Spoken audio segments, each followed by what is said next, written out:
La arrojaron de su hogar con sus 3 hijos y una sola vaca flaca como toda herencia. Desesperada, a Consuelo no le quedó más remedio que refugiarse en el viejo establo del que todos en el pueblo hablaban con miedo, un lugar que decían estaba maldito por una antigua tragedia. Pero lo que nadie podía imaginar era el verdadero tesoro que ella encontraría bajo las tablas podridas del suelo. Un secreto que no era de oro, sino de un poder mucho más profundo y peligroso. Parece un cuento, pero esta historia realmente ocurrió en las afueras de un pequeño pueblo en la sierra de Oaxaca. Si las historias sobre el poder de la sabiduría ancestral resuenan contigo, suscríbete al canal para que continuemos este viaje juntos. El luto de Consuelo no era solo un velo negro cubriendo su rostro, era un frío que se había instalado en lo más profundo de sus huesos. Hacía apenas unas lunas que había enterrado a su esposo y con él cualquier promesa de un mañana seguro. Ahora, el único sonido en su humilde choza era el murmullo de sus 3 hijos pequeños, cuyas miradas confundidas buscaban en ella una respuesta que no tenía. El hambre era una presencia constante, un nudo en el estómago que ni las lágrimas podían disolver. En el pueblo, las miradas de lástima la seguían como sombras, pero ninguna mano se extendía con un pedazo de pan. Estaba sola, atrapada en un silencio de pobreza y desolación. La desgracia, sin embargo, aún no había mostrado su rostro más cruel. Este llegó con la figura imponente de su cuñado, don Ramiro, un hombre de corazón tan árido como las tierras que acaparaba. Se presentó en su puerta no con un abrazo de consuelo, sino con la frialdad de un buitre. En su mano sostenía un papel viejo, un documento que, según él, probaba una deuda antigua de su difunto hermano. Con una voz que no admitía réplica, reclamó la tierra, la casa y cada rincón que guardaba los recuerdos de una vida feliz. Para don Ramiro, la muerte de su hermano no era una pérdida, sino una simple transacción, una oportunidad para expandir su ya vasta fortuna sin obstáculo alguno. Las lágrimas de Consuelo se mezclaron con súplicas que se estrellaron contra el muro de indiferencia de su cuñado. Le habló de sus hijos, de la memoria de su hermano, de la piedad que hasta la bestia más salvaje conoce. Pero don Ramiro solo respondió con una mueca de desdén, arrancando el papel frente a ella como si arrancara la última hoja de su vida. Sin más, la expulsó de su propio hogar. Como un gesto de falsa caridad, le permitió llevarse a Parda, la vieja vaca lechera que ya apenas daba leche. «Y puedes quedarte en el viejo establo del lindero», dijo con sorna. «Es lo único que mi hermano dejó que no vale ni el polvo que lo cubre». Arrastrando los pies y el alma, con un niño en brazos y los otros 2 aferrados a su falda, Consuelo guió a la vaca hacia su nuevo y miserable refugio. El establo era una ruina, un esqueleto de maderas podridas por el que se colaba el viento helado de la noche. El olor a paja húmeda y a olvido lo impregnaba todo. Mientras sus hijos se acurrucaban juntos sobre un montón de heno seco, buscando un calor que ella no podía darles, Consuelo se apoyó contra el flanco tibio de Parda y contempló la oscuridad. Era el final. No tenía nada, salvo 3 bocas hambrientas y un animal tan desvalido como ella. La desesperanza era un pozo tan profundo que amenazaba con tragarla por completo. Al amanecer, un rayo de sol polvoriento se filtró por una grieta y bañó los rostros dormidos de sus hijos.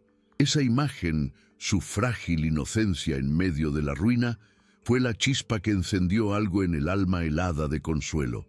La desesperanza dio paso a una determinación feroz. No podía rendirse. Por ellos, convertiría aquel esqueleto de madera en un refugio. Con una energía que no sabía que poseía, comenzó a limpiar, a arrancar telarañas, a barrer el suelo desigual. Parda la observaba con sus ojos mansos, y su presencia tranquila era un bálsamo.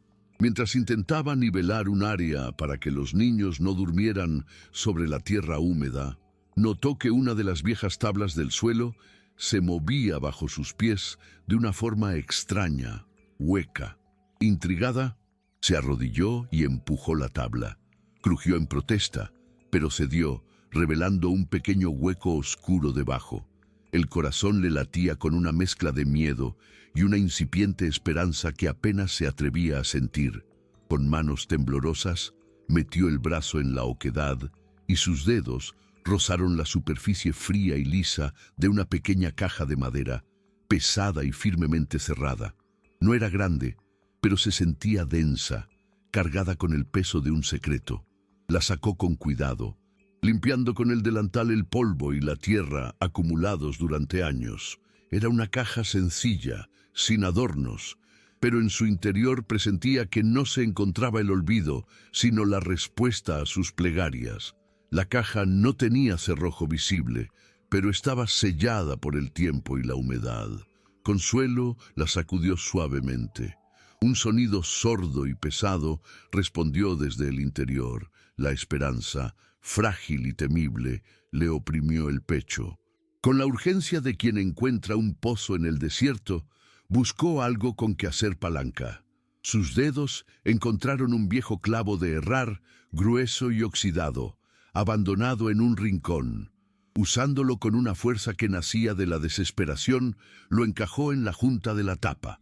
La madera vieja protestó con un gemido agudo, astillándose un poco, hasta que con un chasquido seco, el sello del tiempo se rompió.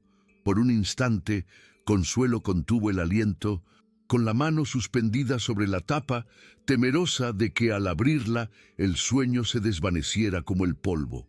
Al levantar la tapa, un destello opaco y dorado la cegó momentáneamente. La caja estaba llena hasta la mitad con monedas de oro y plata, monedas antiguas que parecían absorber la escasa luz del establo y devolverla multiplicada. Eran más de las que había visto en toda su vida. Una fortuna que significaba pan, un techo, un futuro. Pero no fue el oro lo que hizo que su corazón se detuviera. Sobre el lecho de metal precioso descansaba un sobre de pergamino amarillento, sellado con cera y atado con una fina cinta. Con dedos que ya no temblaban por el miedo, sino por la emoción, reconoció la caligrafía de su difunto esposo. Rompió el sello y leyó las palabras que él había escrito para ella. Una voz desde la tumba llena de amor y previsión. Le hablaba de su desconfianza hacia don Ramiro, de cómo había ahorrado en secreto aquella pequeña fortuna para ella y sus hijos, su verdadero legado, escondido del alcance de la codicia. Era su última caricia, un plan trazado para salvarlos incluso después de su partida. Las lágrimas que ahora corrían por las mejillas de Consuelo ya no eran amargas, sino un torrente de gratitud y amor que lavaba la pena. Abrazó el pergamino contra su pecho, sintiendo el calor de las palabras de su esposo, como si él mismo estuviera allí, susurrándole al oído. El oro era un medio, pero la carta era el verdadero milagro.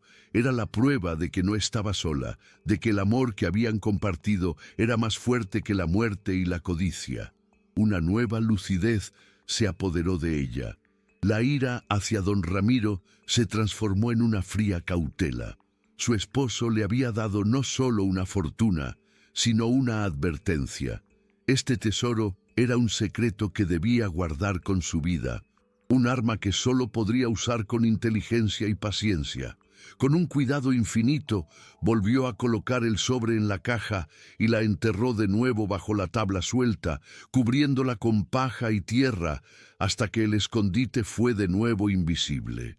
El establo ya no era su prisión, sino su santuario, el guardián de su futuro. De la caja había tomado una única y pequeña moneda de plata, sintiendo su peso en el bolsillo como el de una semilla. No iría al mercado de su pueblo, donde las lenguas viperinas de los curiosos la desollarían con preguntas. Caminaría hasta la aldea vecina, donde nadie conocía su rostro ni su desgracia. Compraría pan, queso y un poco de leche fresca para sus hijos. Si alguien preguntaba, Diría que había encontrado trabajo temporal limpiando para un viajero. Cada paso que daba ahora estaba medido, cada palabra pensada. La viuda desvalida había muerto en aquel establo. En su lugar, había nacido una estratega dispuesta a reclamar, moneda a moneda, la vida que le habían robado. El regreso al establo fue un triunfo silencioso. La vista de sus hijos devorando el pan y el queso con una alegría casi olvidada fue más valiosa que todo el oro enterrado bajo sus pies. Por primera vez en meses, la risa de los niños, débil pero real, llenó el aire polvoriento del establo, ahogando los susurros del viento. Consuelo les contó su pequeña mentira, una historia sobre la bondad de un extraño, y ellos la creyeron con la fe ciega de la infancia. Así comenzó su doble vida. De día era la viuda indigente, recogiendo leña, remendando harapos y mostrando un rostro de humilde resignación a quien quiera que pasara por el camino. Pero al amparo del crepúsculo o del alba se convertía en la guardiana de su fortuna, planeando cada viaje, contando cada moneda y reparando su refugio con sigilo, reforzando las paredes con barro y paja nueva, no para mostrar riqueza, sino para alejar el frío letal del invierno que se acercaba. Las semanas pasaron, tejiendo una frágil rutina de supervivencia y secreto. La palidez de sus hijos fue reemplazada por un color saludable en sus mejillas, y el llanto por hambre se transformó en juegos silenciosos entre los fardos de heno. La mejora, aunque discreta, no pasó desapercibida. Un mediodía, la sombra de don Ramiro se proyectó sobre la entrada del establo, larga y ominosa. Venía a caballo, observando la escena con ojos de halcón, esperando encontrarla postrada y suplicante. En cambio, la encontró remendando una camisa mientras los niños jugaban tranquilamente. Su mirada recorrió el lugar, notando la ausencia del moho más denso, el orden en la miseria. «Vaya, viuda», dijo con su habitual tono mordaz, «parece que la vida entre el estiércol te sienta bien. Esperaba que ya hubieras venido a rogar por un trabajo sirviendo en mi casa». Consuelo bajó la cabeza, adoptando la máscara de la humildad y el quebranto. «Dios aprieta, pero no ahoga, don Ramiro. Alguna alma caritativa nos da una limosna de vez en cuando», respondió con voz queda. «Y Parda parece darnos algo más de leche últimamente». La sospecha brilló en los ojos de su cuñado, una chispa fría y calculadora.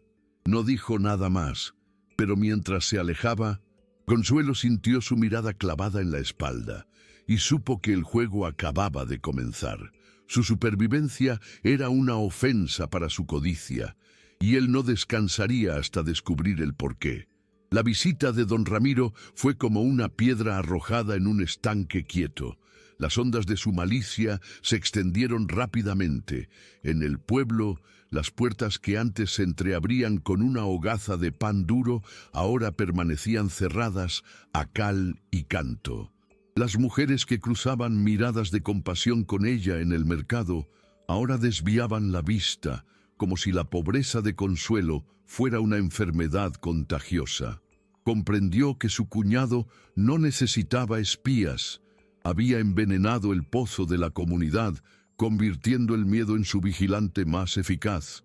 Cada rostro esquivo era un recordatorio de que estaba completamente sola, una isla en un mar de temor orquestado por él. La caridad, por escasa que fuera, se había secado, y don Ramiro esperaba que la sed la obligara a arrastrarse de vuelta a él. Pero el aislamiento, en lugar de quebrarla, afiló su ingenio. El recuerdo de las palabras de su esposo era un fuego que la mantenía caliente en las noches más frías. No confíes en él, lucha con astucia, no con fuerza. Consuelo sabía que sobrevivir no era suficiente, necesitaba un plan para recuperar su hogar. El papel que su cuñado había esgrimido como un arma seguía ardiendo en su memoria. ¿Era legítimo?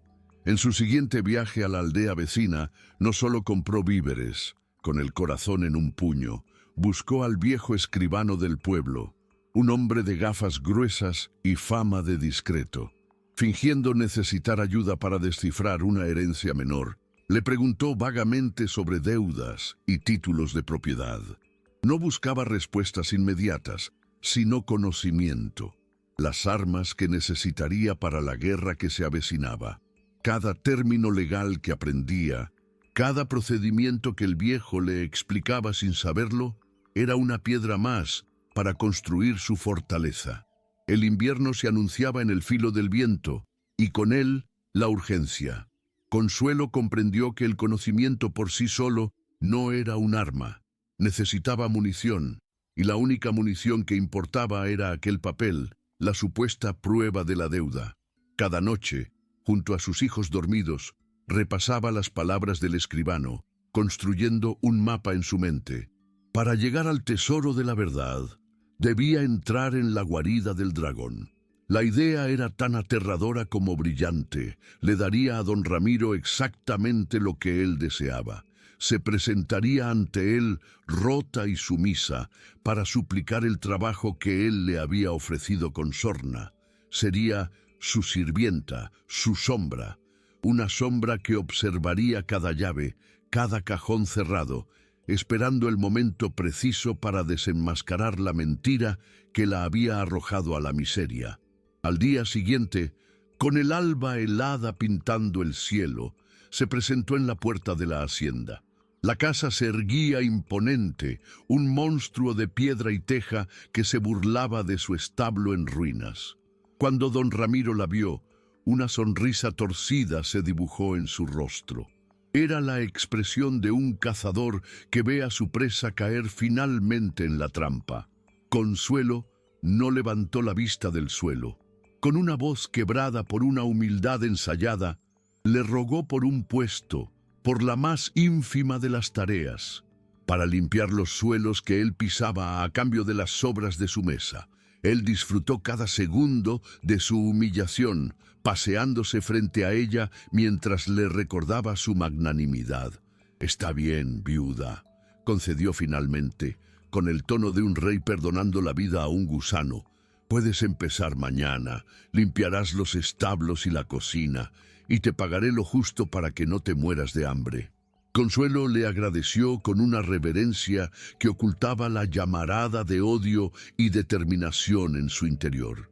Al alejarse de la casa, supo que acababa de ganar la primera batalla de una guerra silenciosa. La hacienda se convirtió en su campo de batalla y la sumisión en su armadura. Los días de Consuelo se tejían con el olor a lejía y el peso del cubo de agua. Se movía por la casa como un fantasma, con la cabeza gacha y las manos siempre ocupadas. Don Ramiro se deleitaba en su aparente derrota, ordenándole las tareas más ingratas, a menudo frente a los otros sirvientes, para saborear su poder. Pero bajo la máscara de la viuda vencida, los ojos de Consuelo registraban cada detalle: el tintineo de las llaves en el cinturón de su cuñado, la hora exacta en que se encerraba en su despacho, el nerviosismo de la cocinera cuando él estaba cerca. Cada insulto que tragaba afilaba su determinación. Cada suelo que fregaba le enseñaba un nuevo secreto del territorio enemigo. Su objetivo se centró en el despacho de don Ramiro, una habitación prohibida a la que solo accedía una vez por semana para una limpieza superficial, siempre bajo la atenta mirada de un capataz. Era una fortaleza de madera oscura y cuero, dominada por un escritorio macizo cuyos cajones permanecían siempre cerrados con llave. Mientras sus manos pulían la plata o desempolvaban los libros, su mente trabajaba con febril rapidez. Notó que un cajón en particular, el central, era al que su cuñado acudía antes de sus viajes de negocios. Fue durante una de esas limpiezas fugaces que lo vio. Un pesado manojo de llaves colgando de un clavo junto a la chimenea, justo cuando don Ramiro salió un instante a dar una orden. El corazón le dio un vuelco. No tuvo tiempo de actuar, pero la imagen de las llaves se grabó en su memoria. No era solo un documento lo que buscaba ahora. era la oportunidad, el instante de distracción perfecto que le permitiría apoderarse de la llave que abriría el cerrojo de su pasado y su futuro. La oportunidad no se presentó por azar. Consuelo la fabricó con la paciencia de una araña tejiendo su tela. Durante semanas, observó la rutina de la hacienda hasta conocerla mejor que la suya propia. Sabía que nada irritaba más a don Ramiro que un fallo en sus posesiones, especialmente en su bien más preciado, un semental negro como la noche, un animal soberbio y de mal genio que era el orgullo de toda la comarca. Una madrugada, antes de que el primer gallo cantara, Consuelo se deslizó hasta los establos de la hacienda.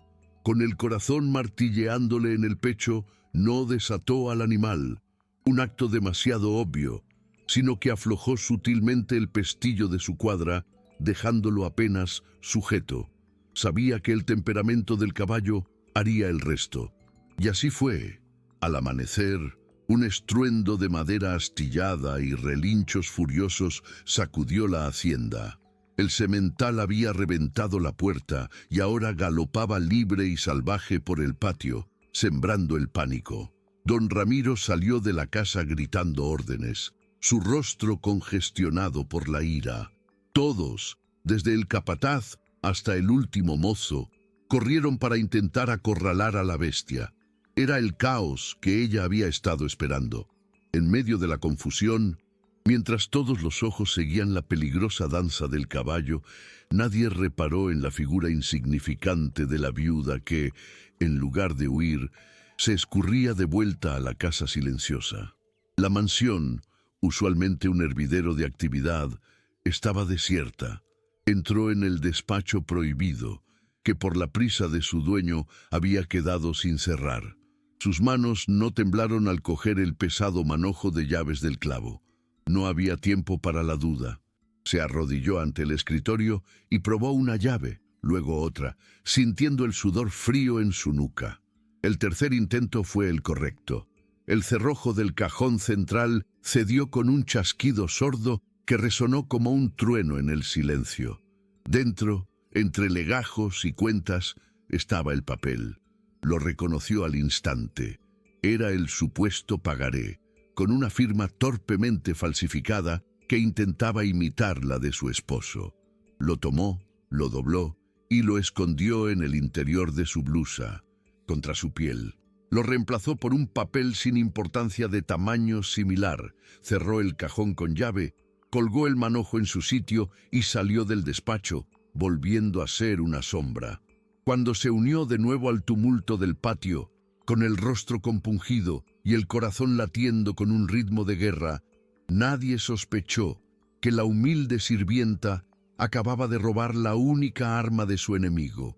Con el documento escondido contra su pecho, un secreto que ardía y helaba al mismo tiempo, Consuelo se fundió de nuevo con el caos, recogió un cubo, fingió correr por agua, mantuvo la cabeza baja y la expresión aterrorizada, convirtiéndose en un rostro más entre la servidumbre asustada. Don Ramiro, cuya furia se centraba enteramente en el caballo y en la incompetencia de sus hombres, ni siquiera reparó en ella. Su soberbia era el mejor de los disfraces para Consuelo. Para él, ella era tan parte del mobiliario como la paja del suelo.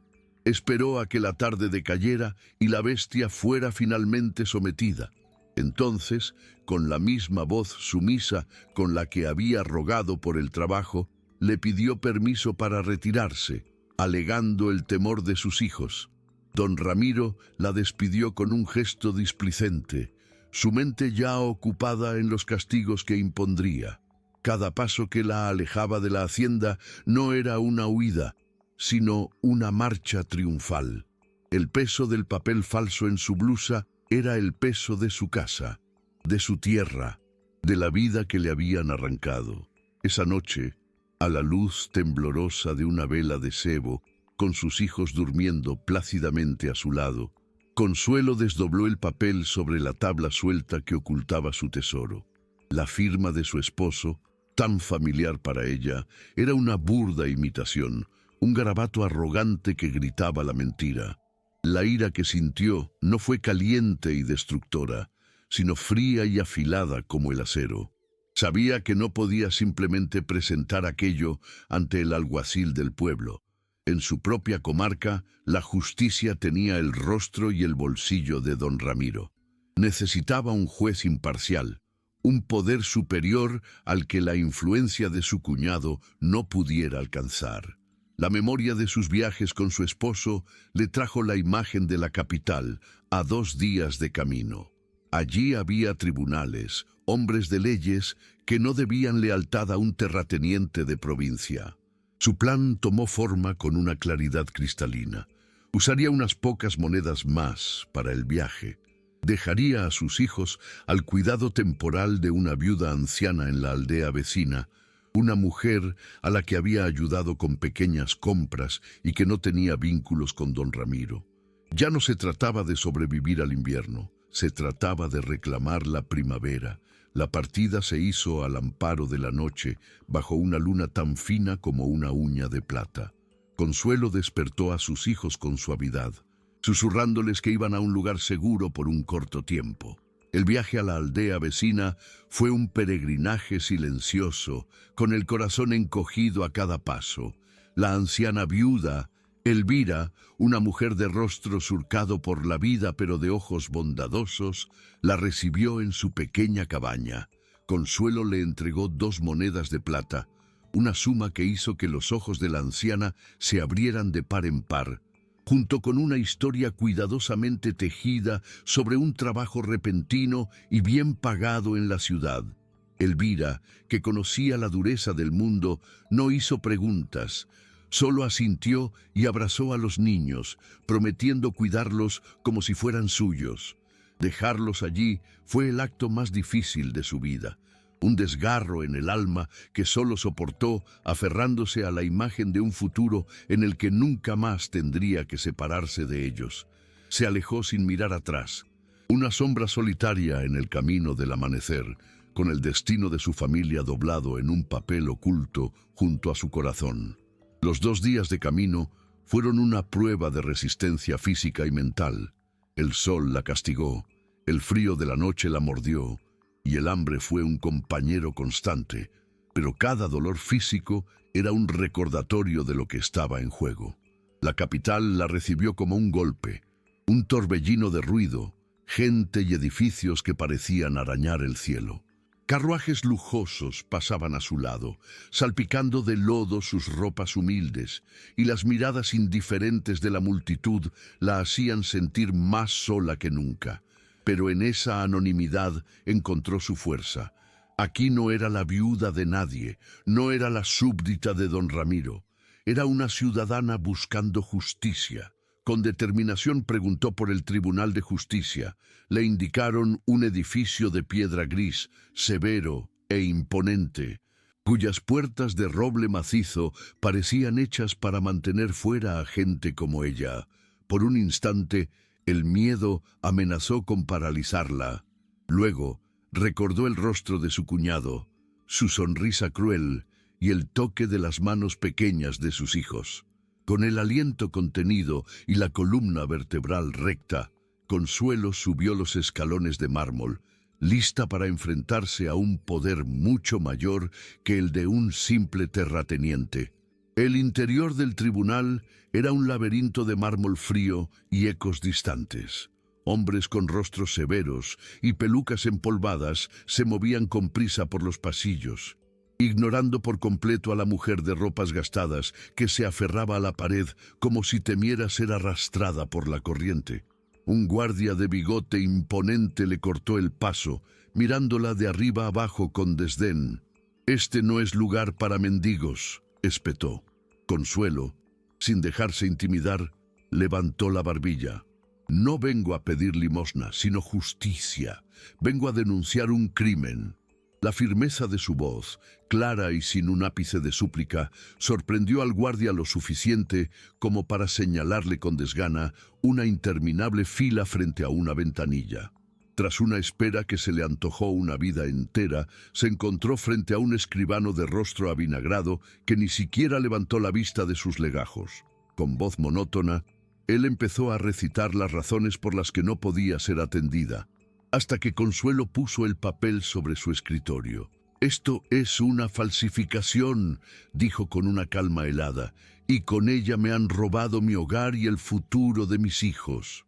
El escribano, fastidiado, tomó el documento con la punta de los dedos, dispuesto a desecharlo. Pero al mirarlo, una arruga de interés profesional surcó su frente. La falsificación era burda, arrogante, hecha por alguien que no esperaba ser jamás cuestionado.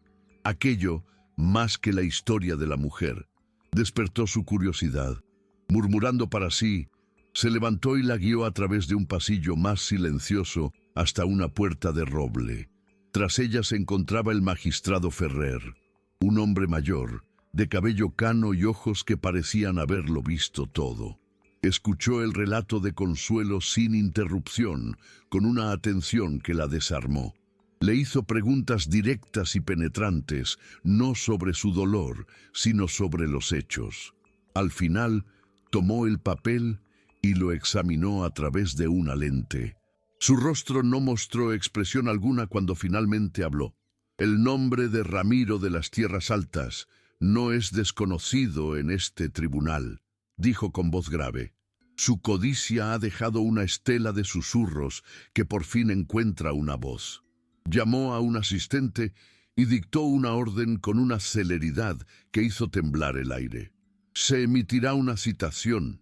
Se abrirá una investigación oficial. Usted, señora», dijo, fijando sus ojos claros en ella, «permanecerá en la capital bajo la protección de este tribunal. Su cuñado vendrá a la justicia y no a la inversa». Consuelo sintió que las rodillas le flaqueaban, no de miedo, sino de un alivio tan inmenso que era casi doloroso. Por primera vez, no estaba sola en su lucha. Los días que siguieron fueron un borroso interludio de espera y ansiedad.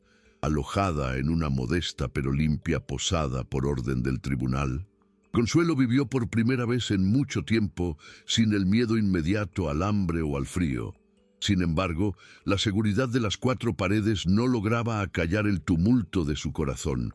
Cada carruaje que pasaba, cada puerta que se abría, la hacía sobresaltar. Mientras tanto, en la hacienda, la citación del magistrado cayó como un rayo en un día despejado. Don Ramiro la leyó primero con incredulidad, luego con una furia volcánica que hizo temblar a sus sirvientes. Que la viuda, ese insecto que él mismo había aplastado, se atrevía a desafiarlo. La idea era tan absurda que casi le provocaba una risa amarga. Pero el sello del tribunal de la capital no era algo que pudiera ignorar o comprar con la misma facilidad que al alguacil de su pueblo. Por primera vez en su vida de déspota, sintió una punzada de algo parecido a la inquietud.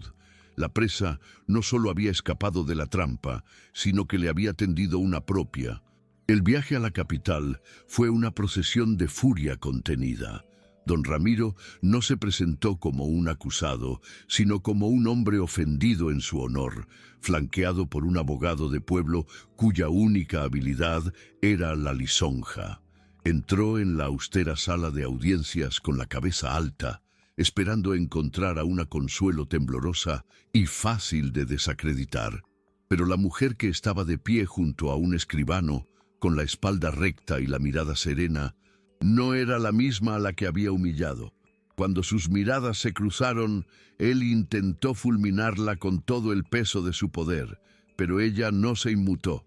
Su fuerza ya no dependía de su piedad, sino de la verdad que sostenía el magistrado Ferrer en su mano. «Don Ramiro», comenzó el magistrado con una voz que no admitía interrupciones, «se le acusa de fraude, falsificación y despojo. Antes de que empiece a clamar por su buen nombre, le recomiendo que examine esta firma con detenimiento». La calma glacial en la sala era más aterradora que cualquier grito. Don Ramiro sintió cómo el suelo de mármol bajo sus costosas botas se volvía resbaladizo como el hielo. Don Ramiro tomó el papel con dedos que de repente se sentían torpes. Una risa forzada, demasiado aguda, escapó de sus labios. «Absurdo. Esta es la letra de mi hermano. Lo juraría ante Dios. La viuda, consumida por el dolor, seguramente ve fantasmas donde no los hay.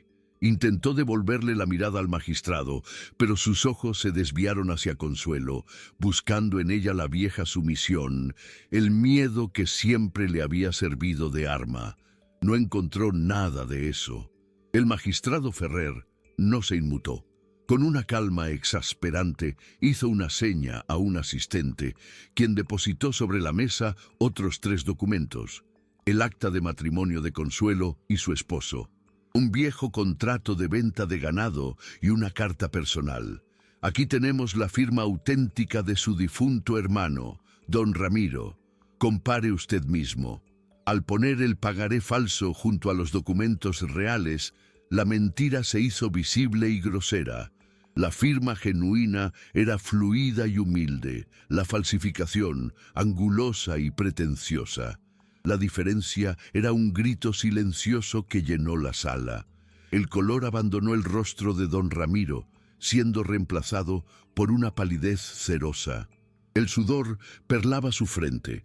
La trampa no era para la viuda, siempre había sido para él, y acababa de cerrarse sobre su cuello. El silencio en la sala fue roto por el golpe seco del mazo del magistrado. La corte ha visto suficiente. Su voz resonó contra el mármol, cada palabra una sentencia. El documento es una falsificación. Las tierras, la casa y todas las posesiones despojadas serán devueltas a su legítima dueña, Consuelo, junto con una indemnización por daños y perjuicios que se extraerá de los bienes del acusado. Y en cuanto a usted, don Ramiro, el magistrado clavó sus ojos en el hombre desmoronado. Su codicia le ha comprado una celda en la prisión de esta ciudad y la confiscación de la mitad de sus bienes como pago a la corona por su perjurio. Llévenselo. Mientras 2 guardias agarraban a un don Ramiro mudo y tembloroso, Consuelo sintió el peso de meses de angustia disolverse en un torrente silencioso. No eran lágrimas de alegría, sino de liberación, como si el espíritu de su esposo por fin pudiera descansar en paz. Sus miradas se cruzaron una última vez. En los ojos de él ya no había arrogancia, solo el vacío de la ruina. En los de ella no había odio, sino la paz inquebrantable de la justicia cumplida. El regreso a casa no fue un viaje, sino una peregrinación. Cada legua que la acercaba a sus hijos aligeraba el peso de su alma. La capital, con sus intrigas y su justicia de piedra, se desvaneció a sus espaldas como un mal sueño. Cuando finalmente llegó a la humilde cabaña de Elvira y vio las pequeñas figuras de sus hijos corriendo a su encuentro, el mundo entero se redujo a ese abrazo. Los besó con una avidez que contenía todas las lágrimas no lloradas, toda la angustia soportada, el sonido de sus risas, plenas y despreocupadas, fue la única sentencia que realmente importaba. Le entregó a la anciana Elvira no 2, sino 10 monedas de plata, un gesto que no era pago, sino el primer acto de una nueva vida cimentada en la gratitud. La llegada a su tierra fue un amanecer en pleno día. La casa, que había abandonado como un espectro, la recibió en un silencio que ya no era de luto, sino de espera. Parda, la vaca, mugió suavemente al verla, como si reconociera el cambio en el aire. Consuelo no entró primero en la casa, sino que fue directamente al establo. Aquel esqueleto de madera, antes su prisión, era ahora el monumento a su renacimiento. Con las manos firmes, apartó la paja y levantó la tabla suelta. Allí estaba la caja, el legado de amor de su esposo. Al abrirla, el oro brilló, pero su destello ya no era un secreto febril, sino una promesa serena. No era una fortuna para lujos, sino para cimientos, para reparar el techo, para comprar semillas, para asegurar que sus hijos jamás volvieran a conocer el hambre. La justicia le había devuelto su hogar, el amor le había dado las herramientas para reconstruir su mundo. Las noticias de la caída de don Ramiro llegaron al pueblo no como un trueno, sino como una llovizna fría que calaba los huesos de los habitantes. Hubo un silencio colectivo, una mezcla de asombro, miedo y una profunda vergüenza. Las mismas puertas que se habían cerrado con cerrojo ahora se entreabrían con sonrisas nerviosas y ofertas de ayuda tardía. Pero Consuelo los recibía con una cortesía serena que era más impenetrable que cualquier muro. No guardaba rencor, pero tampoco ofrecía el consuelo de un perdón fácil. Su primera acción no fue celebrar, sino reconstruir. Contrató a los jornaleros más necesitados del pueblo, pagándoles un salario justo para reparar su casa, arar sus campos y plantar las semillas de una nueva cosecha. La tierra, antes un recordatorio de su pérdida, se convirtió en un lienzo para el futuro de sus hijos, un testamento de que la resiliencia, regada con amor, siempre da fruto. Los años que siguieron tejieron una nueva leyenda en el pueblo, no la de la viuda desvalida, sino la de Doña Consuelo, una mujer cuya fortaleza era tan fértil como su tierra. El tesoro del establo se fue invirtiendo, moneda a moneda, no en lujos, sino en oportunidades, en los mejores maestros para sus hijos, que aprendieron a leer y a escribir, en una yunta de bueyes fuertes y en una discreta caridad para otras viudas que, como ella, se enfrentaban a la crueldad del mundo. El viejo establo nunca fue demolido. Consuelo lo mantuvo en pie, reparado y limpio, como un santuario. A veces, al atardecer, se sentaba en el umbral, observando a sus hijos jugar en los campos que ahora eran suyos por derecho y por lucha.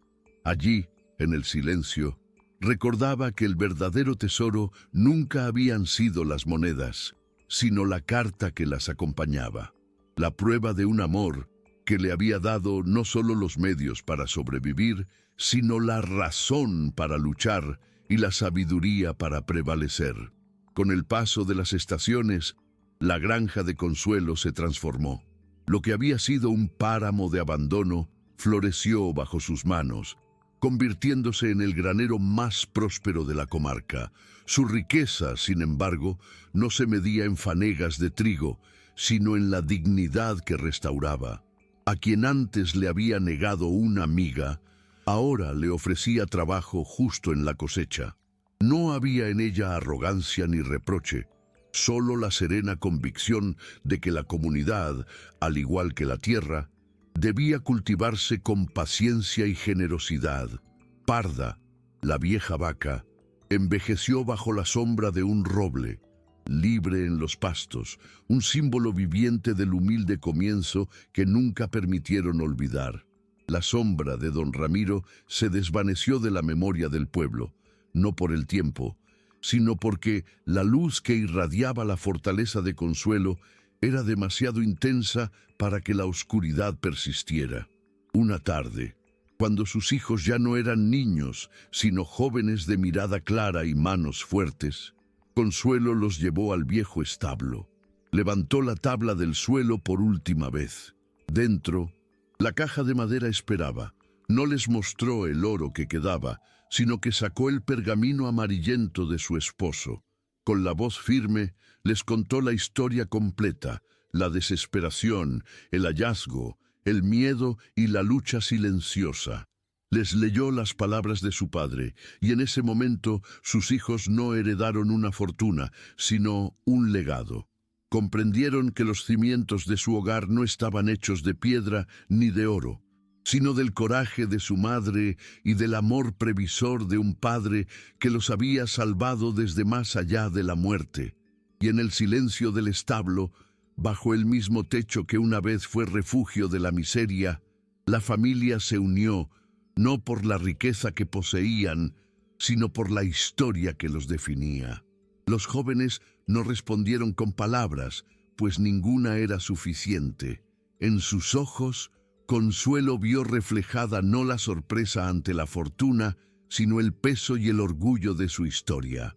A partir de ese día, algo cambió en ellos. El hijo mayor, ya un hombre, tomó las riendas de la labranza con una seriedad nueva, como si cada surco que abría en la tierra fuera una línea escrita en honor a su padre. La hija del medio, de mente ágil como su madre, comenzó a llevar las cuentas de la granja, asegurando que cada moneda se usara con la misma prudencia y propósito con que Consuelo lo había hecho. Y el menor, de corazón compasivo, se aseguró de que la tradición de ayudar a los necesitados, iniciada por su madre, nunca se convirtiera en un deber, sino que permaneciera siempre como un acto de empatía. No era la herencia de un tesoro lo que los guiaba, sino el juramento silencioso de ser dignos de la mujer que los había salvado de la nada. Pasaron los años, y el cabello de Consuelo se tiñó de la misma plata que una vez guardó en secreto. Ahora era abuela, y desde el porche de la casa reconstruida, observaba a sus nietos correr por los mismos campos donde una vez lloró de hambre. La hacienda de don Ramiro era apenas un recuerdo lejano, una ruina cubierta de hiedra que los niños señalaban como la casa del avaro de los cuentos. Pero el viejo establo seguía en pie, no como una cicatriz, sino como el corazón de la finca. Era allí donde Parda, la vaca, había sido enterrada con honor, y era allí donde la familia se reunía en los aniversarios para recordar. Consuelo ya no necesitaba levantar la tabla del suelo, pues el verdadero tesoro no estaba bajo la tierra, sino a su alrededor, en la risa de sus nietos, en la fortaleza de sus hijos y en la paz de una tierra que, contra todo pronóstico, había aprendido a llamar hogar. El frío de sus huesos se había ido para siempre, reemplazado por el calor inagotable de un legado de amor y coraje que florecía en cada cosecha. Un día de cosecha, cuando el sol doraba los campos y el aire olía a pan recién hecho, el nieto más pequeño de Consuelo, de ojos tan curiosos como los de ella una vez fueron, le pidió que le contara de nuevo la historia del establo. Pero esa vez fue su hijo mayor quien tomó la palabra. Con una voz profunda y serena relató la odisea de su madre, no como un cuento de oro y venganza, sino como una lección sobre la resiliencia del espíritu humano. Habló de la astucia nacida de la necesidad, de la fuerza encontrada en el amor a los hijos y de la justicia que, aunque lenta, llega para quien la busca con la verdad como única arma. Mientras el hijo hablaba, Consuelo vio cómo la historia dejaba de ser suya para convertirse en el mapa del alma de su familia, una herencia intangible que se transmitía en cada palabra, asegurando que el coraje, y no el oro, sería siempre su mayor fortuna. Esa misma noche, mientras la luna llena bañaba la tierra en una luz de plata, Consuelo se sentó por última vez en el porche. El aire fresco traía consigo las risas lejanas de sus nietos y el murmullo de las hojas en los árboles. Ya no sentía el peso del mundo, solo una profunda y serena gratitud. Miró hacia el viejo establo, silueteado contra las estrellas, y sonrió. Había cumplido la promesa que le hizo en silencio a su esposo hacía tantos años. Había protegido su verdadero legado. Cerró los ojos, y el recuerdo del frío y la desesperación ya no era una herida, sino el lejano eco de una tormenta superada. Su respiración se hizo más lenta, más suave, hasta que se fundió con el silencio de la noche. Y en ese último suspiro, Consuelo no encontró el final, sino la eternidad de un amor que, desde un humilde establo, había sembrado un futuro tan vasto como el cielo. La encontraron al amanecer con el primer canto del gallo. Su hijo mayor, al salir para empezar la faena, la vio en el porche, meciéndose suavemente en su silla, envuelta en el chal que sus nietas le habían tejido. No hubo un grito, solo un silencio reverente. Su rostro estaba sereno, con una leve sonrisa dibujada en los labios, como si estuviera soñando con la cosecha. La noticia no corrió como un vendaval. sino que se extendió como el aroma del pan horneado, un murmullo que pasó de casa en casa, de corazón a corazón. Las campanas de la iglesia no doblaron a luto, sino que tocaron un repique lento y solemne, no por una muerte, sino por una vida plenamente vivida. El día de su entierro, todo el pueblo detuvo su labor. No fue un cortejo fúnebre de negros y llantos, sino una procesión de rostros agradecidos, hombres y mujeres cuyos padres habían recibido de ella un jornal justo o una palabra de aliento, caminaron tras el sencillo ataúd de madera de roble. La llevaron al pequeño cementerio en la colina, desde donde se divisaban los campos dorados y el establo que había sido principio y fin de su leyenda. No hubo discursos grandilocuentes, solo el testimonio silencioso de una tierra fértil y una comunidad sanada. Al pie de su tumba, sus hijos y nietos no se despidieron de una matriarca. Renovaron un pacto con su memoria, el de cultivar no solo la tierra, sino también la justicia y la bondad que ella había sembrado en sus almas. Con el tiempo, la tumba de Consuelo no se cubrió de maleza, sino de flores silvestres que los niños del pueblo dejaban en sus carreras. Su historia se convirtió en una leyenda susurrada junto al fuego en las noches de invierno. Un cuento que enseñaba a las niñas a ser valientes y a los niños a ser justos. El establo, reluciente y cuidado, se transformó en la primera escuela de la comarca, fundada por sus hijos. Allí, sobre el mismo suelo que ocultó un tesoro, los niños aprendían a leer en libros comprados con el fruto de la tierra, y la primera lección que todos memorizaban no era un abecedario, sino la historia de una viuda que, armada solo con amor y astucia, demostró que la verdadera riqueza no se cuenta en monedas, sino en la dignidad con la que se vive. Así, la herencia de Consuelo trascendió el oro y la tierra. Se convirtió en el espíritu de un pueblo que aprendió a no dar la espalda al necesitado, a desconfiar del poder arrogante y a valorar la fortaleza silenciosa. Décadas más tarde, cuando ya nadie recordaba el rostro de don Ramiro, pero todos conocían el nombre de Consuelo, los viajeros que pasaban por aquel valle próspero notaban algo singular. Las puertas de las casas no tenían cerrojos, y en el centro de la plaza, en lugar de la estatua de un conquistador, se erigía la figura de una vaca de madera, un humilde monumento a Parda. Era el símbolo de un legado que no se forjó con espadas ni decretos, sino con la resiliencia de una mujer que encontró en un establo abandonado no solo una fortuna, sino el inquebrantable corazón de su gente. Y así pasaron las generaciones.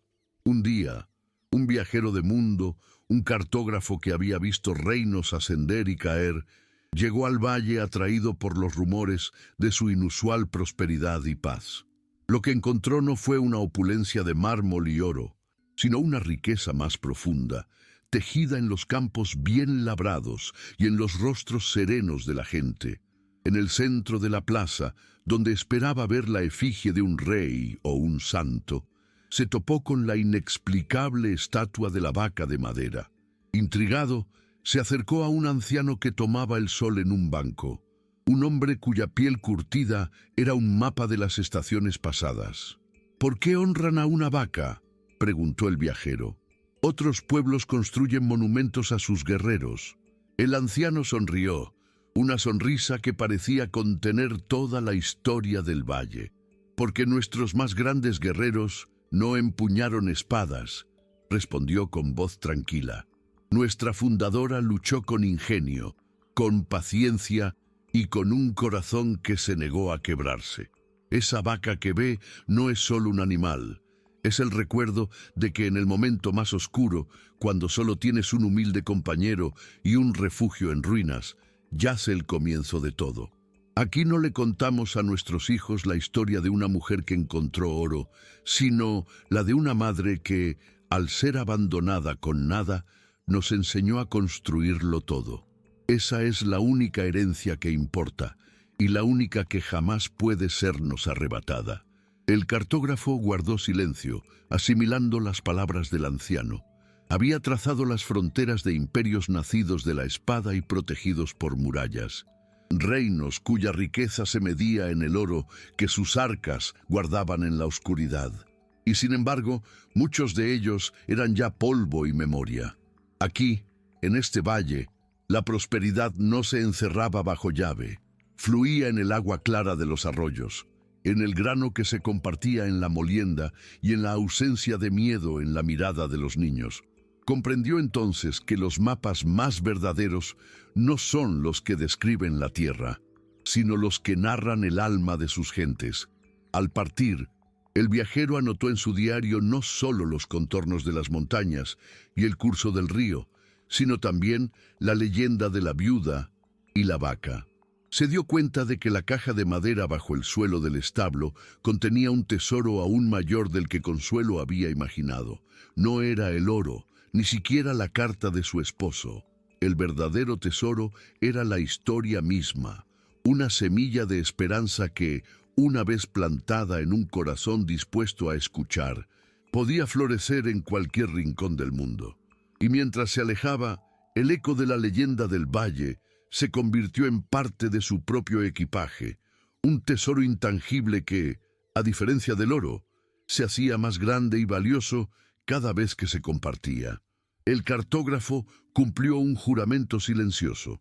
En cada nueva ciudad que visitaba, en cada reino polvoriento o puerto bullicioso, desplegaba sus pergaminos y, mientras los poderosos buscaban rutas comerciales o debilidades en las fronteras enemigas, él encontraba la manera de narrar la historia del valle. Hablaba de una riqueza que no se podía saquear y de una fortaleza que no se construía con murallas. Observó cómo la leyenda actuaba de forma distinta en cada oyente. En los ojos de los tiranos veía el destello de la incomodidad, mientras que en los rostros de los oprimidos, de las viudas y los desheredados, veía encenderse una brasa de posibilidad, la comprensión de que la astucia y la dignidad eran armas al alcance de cualquiera. Con el tiempo, sus mapas se hicieron célebres no solo por su precisión geográfica, sino por las breves leyendas que adornaban sus márgenes. Y de todas ellas, la de la viuda del establo se convirtió en la más susurrada. Sus crónicas dejaron de ser un mero registro del mundo para convertirse en un catálogo de la resiliencia humana. Él, que había partido en busca de los confines de la tierra, descubrió que la frontera más importante no estaba entre reinos, sino entre la desesperación y la esperanza. Y en esa frontera, la historia de Consuelo era un faro, una prueba de que un solo acto de amor previsor, magnificado por el coraje de una madre, podía redibujar el mapa del futuro, no solo de un valle, sino de incontables corazones anónimos que al escucharla encontraban el norte en su propia oscuridad. Y así, la leyenda de Consuelo, llevada en los mapas y en la memoria del cartógrafo, se convirtió en una moneda de cambio más valiosa que el oro. En los mercados de seda se intercambiaba por cuentos de caravanas lejanas. En las bibliotecas de los sabios se estudiaba como una parábola sobre la verdadera justicia, y en las fogatas de los campamentos los soldados la susurraban como un recordatorio de que los imperios más grandes pueden ser derribados por la astucia de los más pequeños. El nombre de Consuelo se desprendió de su historia personal para convertirse en un verbo, un sinónimo de la resistencia silenciosa que florece en la aridez de la opresión. Años más tarde, en un pueblo costero azotado por el viento salado, donde la riqueza se medía en la captura del día y la pobreza era un océano constante, una joven viuda llamada Elena se enfrentaba a su propio don Ramiro. Era el usurero del puerto, un hombre que poseía los contratos de deuda de casi todos los pescadores, incluido su difunto esposo. Con su pequeña hija en brazos, Elena escuchó una noche, de labios de un anciano viajero que desplegaba un mapa gastado en la taberna. La historia de una viuda y un establo. No fue el oro lo que capturó su atención, sino el relato del pestillo sutilmente aflojado, de la soberbia del tirano usada como un disfraz, de la paciencia convertida en un arma afilada. Aquella noche, mientras el sonido de las olas contra el muelle arrullaba a su hija, Elena no durmió. La historia de Consuelo se había asentado en su alma no como un cuento de hadas, sino como un manual de instrucciones.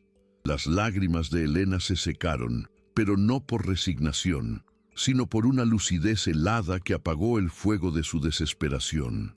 Comprendió que Consuelo no le había legado la esperanza de un tesoro escondido, sino algo mucho más poderoso: la estrategia. Su don Ramiro no era un terrateniente, sino un usurero llamado Bartolomeo, un hombre cuya tiranía no estaba escrita en títulos de propiedad, sino en las páginas de un libro de cuentas que mantenía bajo 7 llaves.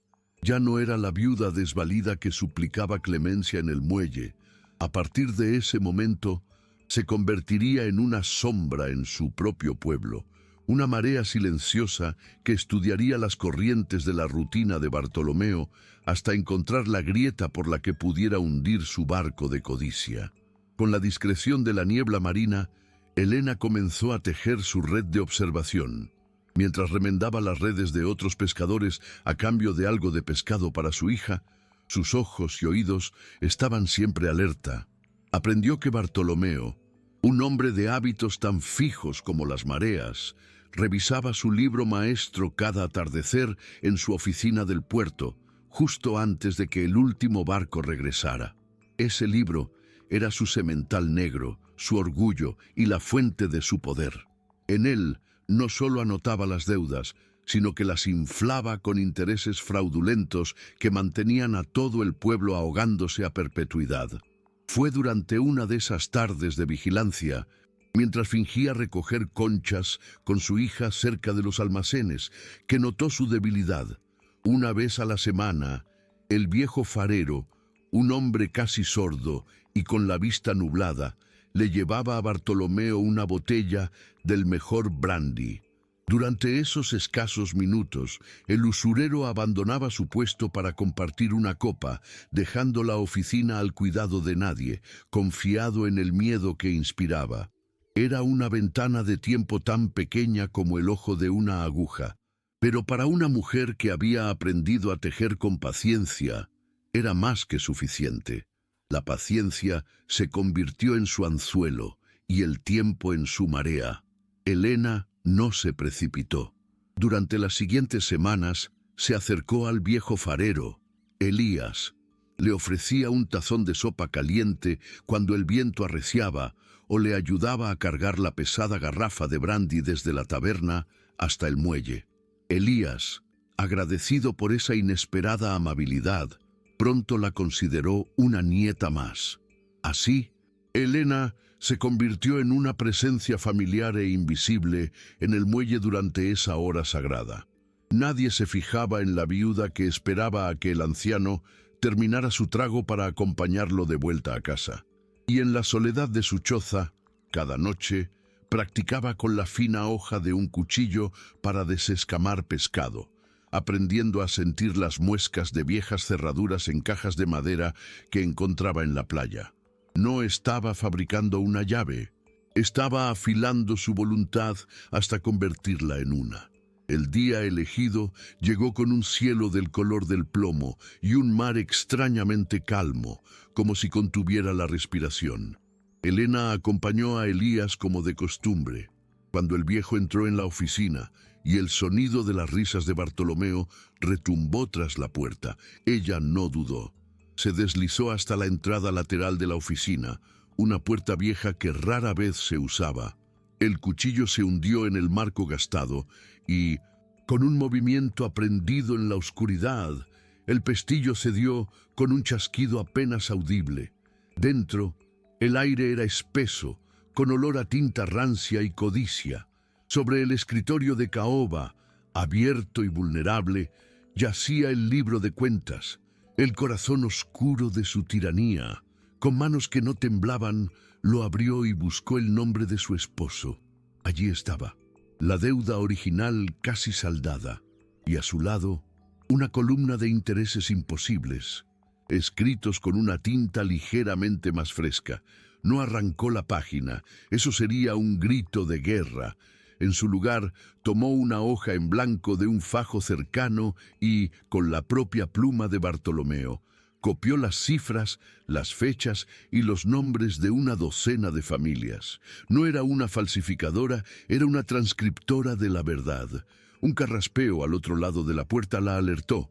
Cerró el libro, deslizó la hoja en su delantal y salió de la oficina, volviendo a su puesto junto a la puerta principal, segundos antes de que Elías saliera, sin sospechar que el mar de deudas que ahogaba al pueblo acababa de empezar a retirarse. Con el papel oculto en su delantal, Elena se alejó del muelle sin prisa, fundiéndose con las sombras del atardecer. Cada paso era una victoria silenciosa sobre el miedo que la había paralizado durante meses. En la seguridad de su choza, con su hija dormida en un catre, desdobló la hoja a la luz de un candil. No era solo una lista de números, era el mapa de la esclavitud de su pueblo, la prueba de una vida de trabajo robada por la pluma de un solo hombre. Como consuelo, supo que aquella verdad era un arma de doble filo. Mostrada a un solo hombre, provocaría venganza, revelada a todos, encendería una rebelión. No necesitaba un juez en una capital lejana. Su tribunal sería el propio pueblo, y la sentencia la dictaría la marea de su indignación colectiva. Su plan se formó con la claridad del agua de mar tras la tormenta, la iglesia, el domingo.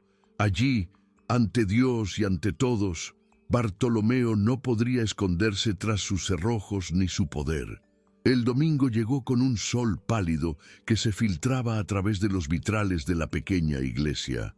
El pueblo entero estaba reunido, sus rostros curtidos por el sol y la sal vueltos hacia el altar. Bartolomeo ocupaba su lugar de honor en el primer banco, su rostro compuesto en una máscara de piedad, su voz uniéndose a los cánticos con un fervor hipócrita. Elena esperó, de pie en la parte de atrás, con su hija aferrada a su falda. No interrumpió la misa. Aguardó a que el sacerdote terminara su sermón sobre el perdón y la caridad. Entonces, mientras un silencio expectante llenaba el recinto, caminó por el pasillo central, su paso firme y sin vacilación. No se detuvo ante el sacerdote, sino que se giró para encarar a la congregación, a sus vecinos. En su mano, sostenía en alto la hoja de papel. «El Padre nos habla de cadenas y de liberación», dijo con una voz clara que resonó hasta la última viga. «Estas son las cadenas invisibles que todos llevamos». Y entonces leyó, nombre por nombre, deuda por deuda, la verdad escrita en la propia tinta del usurero. Un murmullo recorrió la iglesia, un oleaje de reconocimiento y furia contenida que creció hasta convertirse en un rugido sordo. Bartolomeo se puso en pie, su rostro una máscara de ira y pánico, pero ya era tarde. No estaba rodeado por una viuda indefensa, sino por un mar de pescadores que por fin veían el anzuelo oculto en el cebo. «¡Mentiras! ¡Las divagaciones de una viuda loca!», gritó Bartolomeo, pero su voz temblaba, delatando el pánico bajo la furia. Su poder se evaporaba en el aire cargado de la iglesia. Antes de que pudiera añadir más insultos, un viejo pescador de manos como raíces, Matías, cuyo nombre había sido el primero en la lista de Elena, dio un paso al frente. «No es locura», dijo con una voz grave que acalló todos los murmullos. «Es la verdad que todos hemos sentido en nuestras espaldas durante años, la soga que nos apretaba cada vez que nos hacíamos a la mar. Yo mismo he pagado mi barca 3 veces, y según tus libros, todavía te la debo». Una a una, otras voces se unieron a la suya, no en un grito, sino en un coro solemne de testimonios. Eran las voces de padres, hijos y hermanos, y juntos tejían una red de verdad tan sólida e ineludible como las que usaban para pescar. La iglesia dejó de ser un lugar de oración para convertirse en el tribunal del pueblo. La turba no se movió para agredirlo. La lección de consuelo, filtrada a través de Helena, no era de venganza, sino de justicia inteligente. En un movimiento silencioso y coordinado, los pescadores bloquearon las salidas. Nadie tocó a Bartolomeo, pero su mundo se encogió hasta el tamaño del primer banco. Dos jóvenes, cuyos padres habían perdido sus barcos por las deudas, pasaron a su lado sin mirarlo, salieron de la iglesia y regresaron minutos después con el pesado libro de cuentas, arrebatado de la oficina ahora indefensa. Lo depositaron en el altar como una ofrenda oscura. El sacerdote, con un gesto que sellaba el fin de una era, lo tomó y declaró: se quemará cada página de usura, se hará una cuenta nueva y justa para cada familia, y la deuda será con la comunidad, no con la codicia. Bartolomeo, despojado de su poder, fue simplemente ignorado, convertido en un fantasma en medio de la gente que había esclavizado. Su exilio no fue decretado por un juez, sino por el silencio colectivo de un pueblo que, al encontrar su voz, había decidido que él ya no existía. Y esa noche, en la plaza del pueblo, se encendió una hoguera que no daba luz, sino que la devolvía. Bajo las estrellas, el sacerdote no arrojó el libro entero, sino que, con una solemnidad ritual, fue arrancando las páginas una a una. Llamaba a cada familia por su nombre y un representante, un padre, una madre, un hijo mayor, se adelantaba para recibir la hoja que contenía su servidumbre. Con sus propias manos, la arrojaban al fuego. Cada página que se retorcía y ennegrecía era un eslabón roto, una década de angustia convertida en ceniza y humo. Helena observaba desde un lado, con su hija dormida en brazos, y no sentía el calor del fuego, sino el de las manos de sus vecinos que, al pasar, rozaban la suya en un gesto de gratitud silenciosa. Bartolomeo, desde la oscuridad de un callejón, contempló cómo su imperio de papel se desvanecía en el aire. Nadie fue a buscarlo. Su castigo fue ver que su poder, una vez arrancado de raíz, no dejaba tras de sí más que un vacío que a nadie le importaba llenar. Cuando la última página fue consumida, simplemente se dio la vuelta y se marchó, un hombre rico en monedas, pero indigente de todo lo demás, tragado por la misma noche que él había ayudado a hacer tan oscura para otros. El fuego se extinguió, pero una nueva luz permaneció en los ojos de la gente. La rebelión no terminó en cenizas, sino que se convirtió en cimiento. A la mañana siguiente, en esa misma iglesia, se reunieron no para rezar, sino para planificar. Bajo la guía del viejo Matías, el sacerdote y una reacia pero firme Helena fundaron una cooperativa, una caja del mar para el pueblo.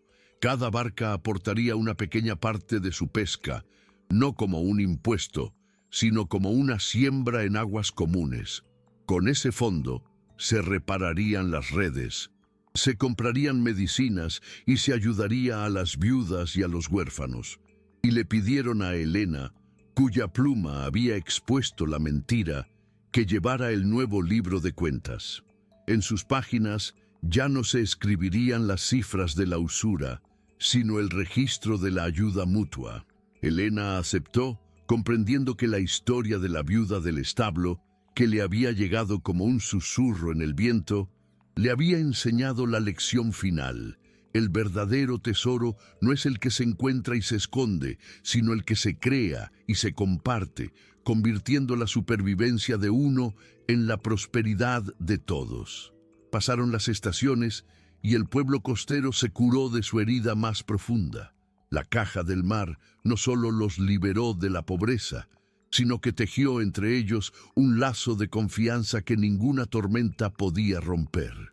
Helena, con su hija creciendo libre a su lado, Nunca se erigió como líder. Su autoridad no residía en el poder, sino en la confianza depositada en su pluma, que ahora registraba la prosperidad compartida con la misma meticulosidad con que antes había copiado la injusticia. A menudo, mientras miraba el horizonte infinito, pensaba en aquella otra viuda, la del establo, una hermana desconocida cuyo coraje había cruzado montañas y valles para encender un fuego en su propia alma. Comprendió que la leyenda que había recibido no era sobre encontrar un tesoro, sino sobre convertirse en uno para los demás. Un día, el destino, que gusta de cerrar los círculos que dibuja, trajo de vuelta al cartógrafo a aquella costa.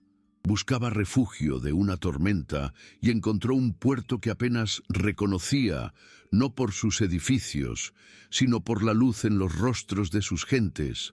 En la taberna, en lugar de quejas ahogadas en vino barato, escuchó a los pescadores planificar la ayuda a una aldea vecina. Intrigado, preguntó por el cambio, y un joven de ojos claros, el hijo de Matías, le contó la historia de Helena y la hoguera de las deudas, concluyendo con una sonrisa. Todo empezó con un cuento que trajo un viajero, una leyenda sobre una viuda y una vaca. El cartógrafo sintió un escalofrío que no era del viento. Él no solo registraba el mundo, lo estaba cambiando. En el margen de su viejo mapa, junto a la anotación de la viuda del establo, añadió con tinta fresca: su eco en el mar, que enseña que la tiranía, sea de tierra o de agua, se ahoga con la marea de un pueblo unido.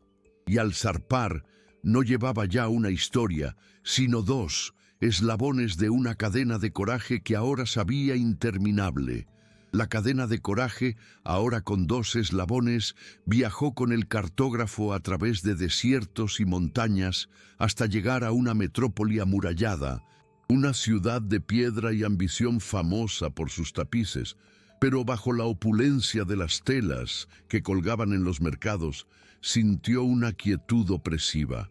Pronto descubrió su origen: el gremio de tejedores, una institución tan antigua como la ciudad, que gobernaba con puño de hierro. El gremio dictaba cada patrón, monopolizaba la venta de hilos y mantenía a sus artesanos en una perpetua servidumbre de deudas, aplastando cualquier atisbo de originalidad. En el rincón de un taller polvoriento, donde el único sonido era el susurro de los telares, el cartógrafo compartió las historias de Consuelo y Helena. Entre los rostros cansados que lo escuchaban estaba el de Lira, una joven tejedora cuyas manos eran capaces de plasmar sueños, pero estaban encadenadas a tejer los mismos diseños centenarios. Las leyendas la conmovieron, pero su enemigo no tenía un rostro al que desafiar. Era un laberinto de reglas y un consejo de ancianos sin nombre. La historia de Consuelo nos enseña que Lira comprendió que no tenía un libro de cuentas que robar ni un semental que liberar. Su don Ramiro era la tradición misma, su Bartolomeo era el peso asfixiante de las reglas. Reflexionando sobre las historias, destiló su esencia más pura. No era el acto en sí lo que importaba, sino la astucia de usar la propia arrogancia del opresor como el arma para su caída. La soberbia del gremio residía en su inquebrantable y complejo sistema de reglas, en la creencia de que su tradición era tan perfecta que era inexpugnable. Y fue en esa misma perfección donde Lira encontró la grieta. Su plan se formó no con la urgencia de la desesperación, sino con la paciencia de la araña. No tejería una rebelión, sino un manifiesto. Crearía un tapiz para el concurso anual del gremio, una obra que obedecería cada una de sus arcaicas y complejas leyes a la perfección, pero que contendría, tejido en su trama, con una técnica que solo otros tejedores podrían descifrar: un diseño secreto, una historia visual de su propia opresión, invisible para los ojos soberbios de los maestros, pero diáfana para el corazón de sus compañeros. Si este mensaje tocó tu corazón, Suscríbete y comparte para que más personas descubran el verdadero valor de la sabiduría ancestral.